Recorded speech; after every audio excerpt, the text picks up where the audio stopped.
Un soleil timide se leva sur le monde bleu-gris de frêle Providence, réveillant les plus matinaux des habitants de l'île. L'orage de la veille avait lavé le ciel, désormais vide de nuages. Si l'air restait aussi frais que la saison, les rayons du soleil étaient doux, le vent absent. Une belle journée d'automne commençait, et cela se percevait sur le visage des premiers levés. Le routinier balai des travailleurs s'enclenchait, mais non sans quelques sourires un peu fatigués. Pendant ce temps, notre ami Will, lui, dormait. La clarté du jour n'était pas assez forte pour le réveiller ce matin.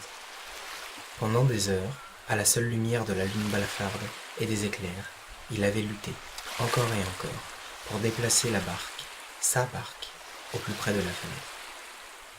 En effet, placée ainsi, elle ne risquait pas d'être recouverte par les eaux et n'était plus visible du chemin. De cette façon, Will s'était assuré de pouvoir s'en occuper aussi longtemps que nécessaire, sans pour autant attirer l'attention de qui que ce soit. Épuisé et rompu par ses efforts, il avait simplement retourné la barque, se glissant en dessous pour dormir à l'abri des éléments. Les pieds recroquevillés pour éviter que le trou de la coque ne laisse la pluie le détremper. Allongé à même le sol, le visage contre le sable et avec son seul paletot comme couverture, il avait dormi comme un roi. Un roi grelottant, mais un roi quand même. Le sommeil l'avait accueilli comme on cueille une fleur au printemps, et Morphée l'avait laissé goûter à quelques-uns de ses meilleurs songes. Des rêves de marine, de grandeur et de fierté, ceux d'un enfant se rêvant déjà homme. Ce furent les cris incessants des mouettes, nichées dans la falaise, qui eurent raison de son sommeil de peu. Fort heureusement pour lui, ces dernières s'envolèrent quelques instants plus tard, et leur insupportable concerto cessa du même temps. C'est donc un Will frais et repos, bien que courbaturé, qui s'éveilla et sortit du couvert de la barque. Il resta quelques minutes à contempler l'océan, puis s'étira longuement et se dirigea vers le bord de l'eau. Il avait encore froid de sa nuit, mais se sentait crasseux, et se dit qu'un bain de mer ne lui ferait pas de mal. Il se frotta énergiquement le corps, se débarbouilla le visage, passa un peu d'eau dans ses cheveux, et finit par se rincer la bouche une bonne minute pour faire passer le goût infect qui lui restait sur la langue. Il revint rapidement près de la rive pour s'ébrouer comme un corneau et se rhabilla à la hâte. La journée allait être longue et le froid commençait sérieusement à se faire ressentir. Il s'assit contre un rocher et ordonna ses pensées. Pour commencer, il va falloir manger, mon vieux, et obtenir quelques petites choses si tu veux t'en sortir. En effet, le jeune homme avait quelques objets utiles en sa possession. Un couteau de solide facture, une pierre à briquet ainsi que quelques mèches d'amadou, et une bourse contenant tout l'argent dont il disposait. Pas de fortune, c'est certain, mais il n'avait pas de nourriture, et ça lui suffirait pour en acheter, ainsi que davantage de matériel. S'il se rationnait, il pourrait bien subsister quelque temps, d'ici à son départ de l'île. Will fit mentalement le tour de tout ce dont il avait besoin, et remonta vers le chemin menant au port et à la ville. Il se mit en mouvement, autant pour commencer à faire l'acquisition de tous ces éléments que pour se réchauffer. Arrivé en ville, il évita soigneusement les rues par lesquelles il avait l'habitude de passer, les endroits où il se rendait régulièrement, et, de façon générale, tout ce qui faisait autrefois partie de son quotidien.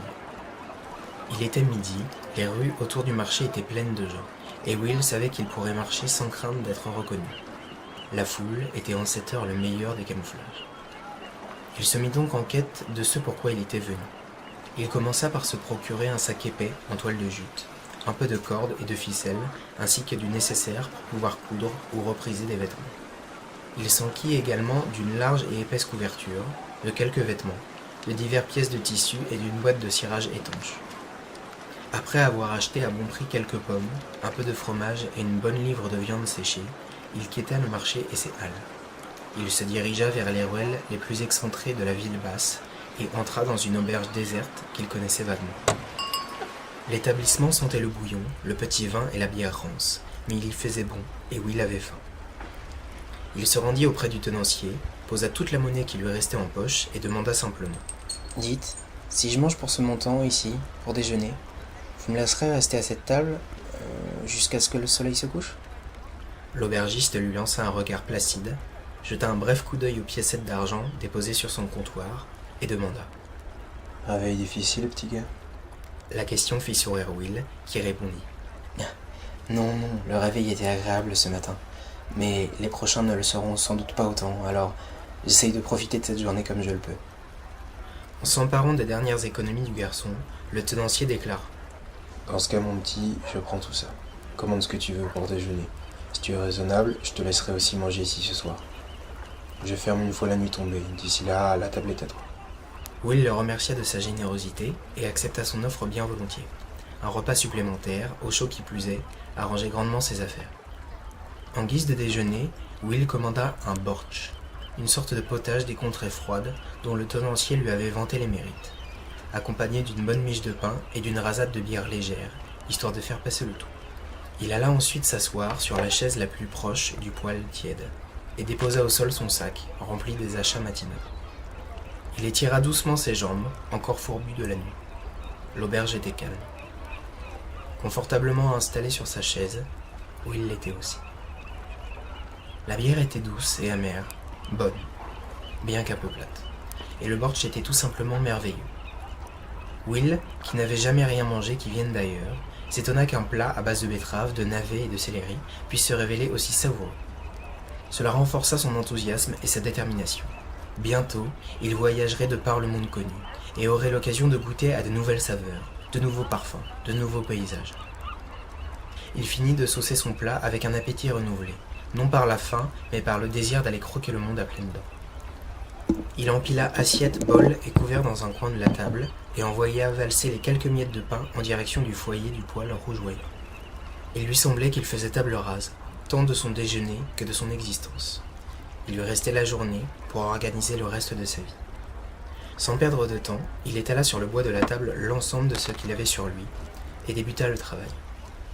Il commença par ses propres vêtements, reprisa la moindre fragilité, doubla la moindre couture. Il n'avait en tout et pour tout que 2 jeux de vêtements, n'avait pas la moindre idée du temps qu'il devrait passer sans pouvoir en changer. Il allait donc falloir que l'ensemble tienne la route. Il prit particulièrement soin de son paletot, solidifia les coudes et les épaules, ajouta des poches à l'intérieur, dans l'idée d'avoir toujours l'essentiel à portée de main, si besoin. Il le rendit étanche, tout comme ses bottes, afin de ne pas craindre les assauts des cieux et des marées. Avec le sac en toile de jute, quelques morceaux de tissu et de la corde, il se confectionna un sac de marin solide, qu'il pourrait porter à l'épaule, et dans lequel transporter ses vivres et le reste de ses affaires.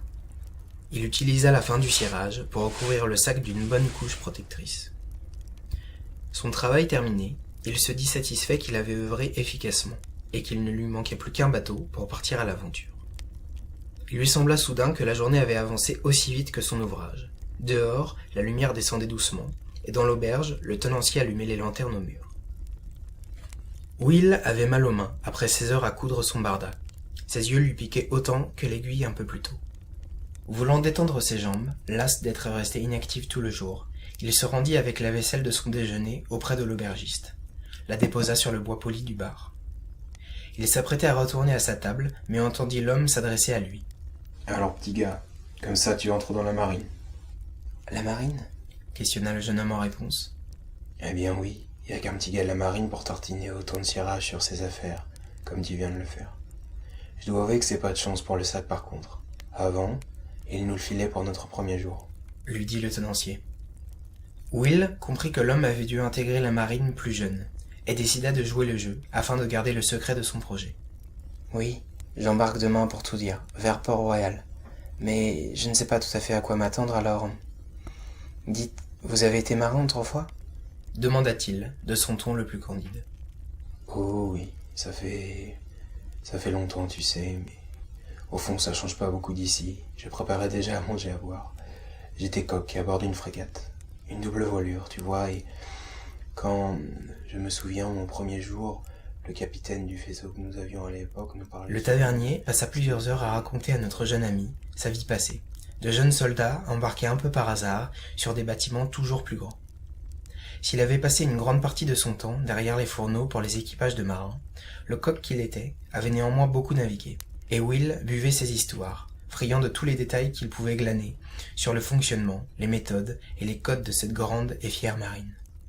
Une fois ces histoires épuisées, ce dernier proposa à Will de retourner à sa table, pour manger et boire un petit quelque chose, respectant ainsi sa part du marché, plutôt conclue.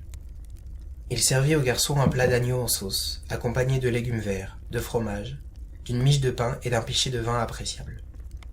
Le plat était fort généreusement servi, et quand Will interrogea le dernier à ce propos, ce dernier lui répondit simplement. Mon garçon, de la viande, des légumes, du pain frais, du fromage et du vin. Je n'ai pas de sitôt que tu pourras en manger à nouveau. Mange et arrête donc de poser tant de questions. Je vais bientôt fermer boutique. Il se fait tard. Le garçon commença à manger avec appétit, en constatant avec étonnement que nulle lumière ne perçait dehors l'opacité de la nuit, et que le temps avait, encore une fois, bien vite filé.